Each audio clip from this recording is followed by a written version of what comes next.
Back, ladies and gentlemen.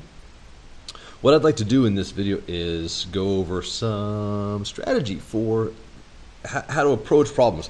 Things you need to do in most problems when in physics when you're trying to solve something and likely trying to compute an answer. So your textbook, when you look at this, they give you a bunch of things that they recommend you do, and it more or less matches this right here. They say, well, of course, read the problem carefully. Okay, if you are not reading carefully, if you are not reading for understanding and trying to completely see all the detail, if you're going too fast, you won't know what to do. It's that simple. Right from the beginning, you got to start with a purpose. Be deliberate in your actions. Next, you probably want to try to draw the situation. Add a few labels to your drawing. And this could be anything. This is very general. Some problems will ask you to draw very specific things, but in general, you always want to try to have a visual of what's happening. Speaking of visual, in your mind, you want to try to see what's going on, watch things change, and go through these processes just like you're watching a movie. And it's going to give you a better sense of what's happening instead of just a static visual on your paper. You also want to strategize. This is where you have to get creative, and also this is where it might be the most difficult, but you got to come up with a plan for trying to figure out the answer. What steps will you take? Sometimes you may not know, and sometimes you may have to do some trial and error. But number one, if you can't imagine what to do, well, just try something. Just see what you can do and try it out and see where it takes you. Okay, select appropriate equations. Identify what you can do. So initially, it's not really on this list explicitly, but if you've listed the known and implied information and also identified the unknown that the question is asking for, that list will lead you to the equation or equations to choose. That's really easy if you've done that, if you've created that list. I'll show you how. Then solve. So when I say solve, what I'm talking about is isolating your unknown in the equation. You simply rearrange it and you solve it algebraically without any numbers in it. Then what you do is you substitute and calculate the final answer. Okay. Do that solution first. Do that algebraic solution first. It really does help. It makes trying to figure out where you may have made a mistake much easier. Check your answer. Okay, does it make sense? Does it have the correct dimensions? This actually can lead you to catching your own mistakes, particularly on quizzes and tests when it matters more. Finally, limits. Now, this is not the mathematical kind of limit as x approaches 0 or something like that. No, this is just a special case where some value, some quantity might be 0, some quantity might be equal to another quantity. That can be really enlightening and help your understanding. So problems usually won't ask you to do this, but sometimes on the test they will, and particularly on the AP exam, they'll have you do that once in a while. They'll give you a situation, and the situation might be one of the limits of the system. Okay, so how does this look? Those are the steps we want to follow. Well, all right, so we have a question here. Here's our problem. It's a two-part. So NASA's Cassini mission to Saturn released a probe on December 25th, 2004 that landed on the Saturnian moon Titan. Titan's one of the moons of Saturn. Landed on Titan on January 14, 2005. The probe, which was named Huygens, was released with a gentle relative speed of 31 centimeters per second. So relative to the main spacecraft is what they're saying. As Huygens moved away from the main spacecraft, it rotated at a rate of 7 revolutions per minute. So there's two kinds of motion already that I have to recognize. There's the motion away from the main spacecraft at 31 centimeters per second, and there's a rotation of 7 revolutions per minute. The first question, how many revolutions has Huygens completed when it was 150 yards from the mothership? Oh, yards, yuck. Okay, so then, how far did Huygens move away from the mothership during each revolution? Give your answer in feet. Oh, okay, so already I can see that I've got centimeters per second, which is a speed in some metric units, and I've got information in yards, and then they want an answer in feet. I'm going to have to do some conversions of units here. There's no way around it. And in fact, that's kind of one of the main points of this particular question is those unit conversions. But we're going to go through as many of these steps as we can in solving this so that you can see what it looks like. Here we go. One of the first, I've read the question carefully. I want to draw what's going on. So this probe, if you've ever seen images of it, it's kind of roughly cylindrical, like a squat cylinder. Terrible artist, but you know what? Don't let that bother you if you don't feel like you can draw. Come on, paper. Hold still. Okay, so it's something like that. And so what we know is that it has a velocity in this direction of 31 centimeters per second. And we have a rotation also. Rotation. And out of that rotation, we are told is 7 revolutions per minute. So if we were to say, you know, let's watch a particular spot. I don't know, let's watch that location right there. And it's just going to go around and around and around as it moves this way. And so we can say, yeah, well, let's kind of follow a bit of a circular curlicue kind of pathway, that particular spot, right? It's just kind of doing one of these over and over again. Well, so what do we know about this situation going on here? We know that it's going to make 7 revolutions in 1 minute. So starting here, that's going to have been 1 revolution, 2, 3, 4, 5, 6, 7. So right here, it has made 7 revolutions from that spot. Okay, so here's the deal. What do I know about this from there to there? I know that those are 7 revolutions, so that must have taken 1 minute. It took 1 minute to get from here to here. So I also know that it's traveling in that direction at a speed of 31 centimeters per second. Now, I'm not real keen on the centimeters thing, but whatever. No big deal. So I have drawn stuff. I've got a few labels and visualized. Well, a part of visualizing the process is this extra bit of drawing, this curlicue business that I've done. I'm trying to imagine this cylinder rotating. If this is the spacecraft, just kind of doing one of these, rotating like this as it moves, right? Okay, so I do also want to list all of my information. So here we go with that. I'm going to say, well, I've got some known information. I have a velocity, 31 centimeters per second. I have a rate of rotation, which is going to be 7 revolutions. That's a V, sorry, revolutions per minute. Do I know anything else? Okay, so back to the question. If I'm not sure, I always go back to the question, right? So the dates don't matter. Speed, I got that. And I got the rate of rotation. Okay, then in the question, 150 yards. That's an important number. That's a relevant number. So there's a distance. I'll use D for distance right now. No big deal. 150 yards. Brilliant. So how many revolutions has this probe completed when it was 150 yards from the mothership? So here we go. So my unknown.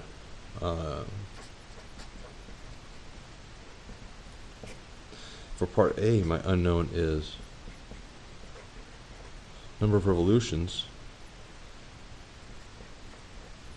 for 150 yards. Okay, that's what part A wants to know. Part B, let's go back to this. How far did it move away from the mothership during each revolution? Give your answer in feet. So part B wants a distance per revolution. Okay.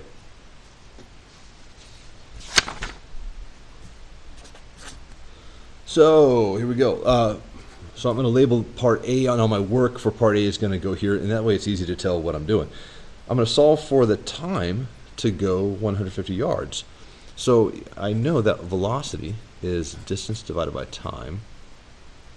And I know the velocity and I know the distance, so I can find the time that it takes. So first I'm going to rearrange, and this is going to be, time is going to be equal to distance divided by velocity. And the distance is 150 yards. And the velocity was 31 centimeters per second. Okay, yuck. Right away, that doesn't look good because I can't do anything with those units. I could sure divide the numbers, but those units just don't play nice. And so, kind of off to the side, I want to convert. Now, it's interesting here. I could do the 31 centimeters per second to yards per second. Okay, so that's cool.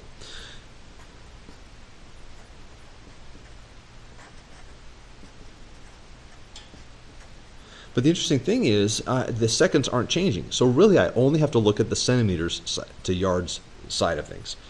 And I'm going to switch colors here real quick so it kind of separates apart from the main line of work. This is just a side conversion. I've got 31, and I'm just going to deal with the centimeters. The seconds are the same. And so I have to, in a conversion, I want to find that ratio that's equal to 1. So I could go to centimeters and feet. Well, there's 30.5 centimeters in 1 foot. And so I'm going to make a fraction. And I need these centimeters to cancel. So I'm going to put the centimeters here on the bottom. 30.5. Oh, the marker's not making that easy to see. 1 foot. But that gets me to feet. I need to go to yards. Well, how many feet in a yard? There are 3 feet. Right? In 1 yard. And when I do this, I'm going to cancel centimeters, and I'm going to cancel feet, and I'm left with yards. That's cool. And then I can do the math. So 31 times 1 all the way across, and then divided by 30.5, and divided by 3. And when you do that,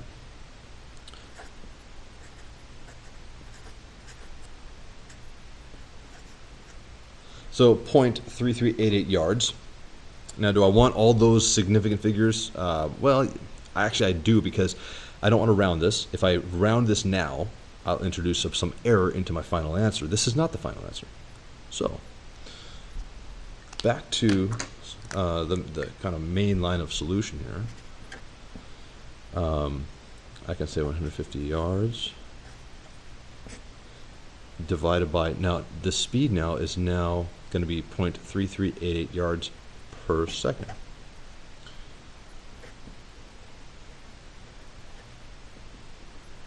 Yards per second. And that's going to get me 442.7 seconds. Okay. So do I want to round that answer? Well, again, no, it's not my final answer. So I can leave that, right? And so I have my time. Okay. Now with a time, I'll use time. I usually use lowercase t for time. I'm going to use time. And what other information? I'm going to use time and the number of revolutions per minute. And oh, if you're going to abbreviate minute, it's MIN, please, not just an M. That's going to be way too confusing. But I have my time in seconds, and this is revolutions per minute, so I need a conversion between minutes and seconds, so I'll use that also. And a conversion from seconds to minutes, or the other way around. Kind of doesn't really matter. So here we go. I will start with my time, 442.7 seconds. And so I know 60 seconds in 1 minute. And I also have my revolutions per minute. There are 7. Now, okay, 7 revolutions per minute. Do I put the 7 revolutions on top or on the bottom? Well, I need the minutes to cancel those minutes. So, I'll put a minute here. 7 revolutions in 1 minute per minute. That's the same thing. All right. So, seconds cancel, minutes cancel, and I'm going to get a number of revolutions. That's the only unit left, and that's a good thing.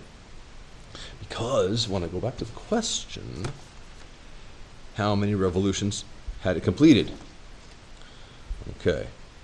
So I do this math, 442.7 times 1 times 7 and then divided by 60 and divided by 1. So I get 8.71.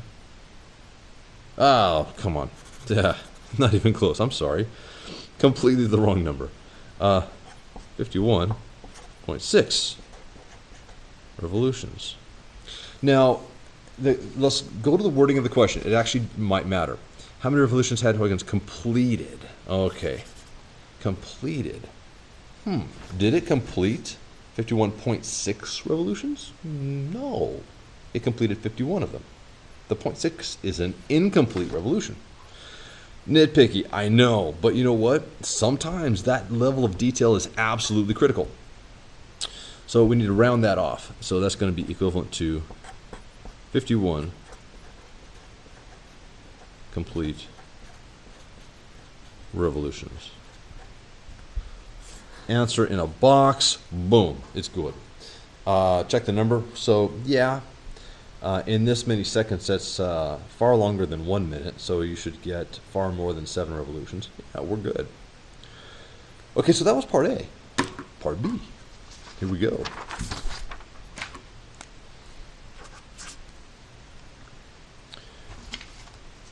Back to the question, part B, to refresh myself. How far did Huygens move away from the mothership during each revolution? Give your answer in feet. Oh, yuck. So, we need to, this is part B, and we need to convert from the, well, what we have is revolutions per minute, okay, but we want a distance. And so this is interesting. We're going to end up flipping the 7 revolutions per minute and say that in 1 minute it does 7 revolutions. And that's valid, that's legitimate. It takes 1 minute to do those 7 revolutions, or it completes it takes 1/7 of a minute to complete a revolution. 1/7 of a minute per revolution. Anyway, so we're going to change this though. We need to end up at feet traveled per revolution, don't we? We need the distance in feet that it moves with each revolution.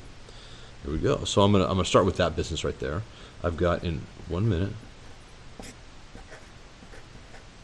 7 revolutions. Okay. I have a speed also. I'll have to incorporate that. And my speed is, I got to get rid of the minutes and go to seconds. So if I do minutes here, then in 1 minute I have 60 seconds. Remember the fraction, that's a ratio equal to 1. And my speed is 31 centimeters per second. And also I have a conversion from centimeters to feet. So I have another fraction. So I got centimeters on top, I went centimeters on the bottom. It turns out it's 30.5 centimeters in 1 foot. That's the kind of number you would just look up if you don't happen to know that. So what's going on with these units? Look at what cancels, what doesn't. Okay, so minutes cancels minutes, seconds cancels seconds, centimeters cancels centimeters. Did the feet cancel? No. And did the revolutions cancel? No. So what I'm going to end up with is feet on top and revolutions on the bottom. I'm going to end up with what I need. The distance in feet per revolution. Outstanding. So now I can just do the math. 1 times 60 times 31 times 1. And divided by 7, divided by 1. And there's really a 1 here. Divide by 1 and divide by 30.5. And I do all that math. And here's my 8.71 feet per revolution. And that is it. So in 1 revolution, it travels a distance of 8.71 feet. My answer is in feet, just like the question wanted, and I have done it.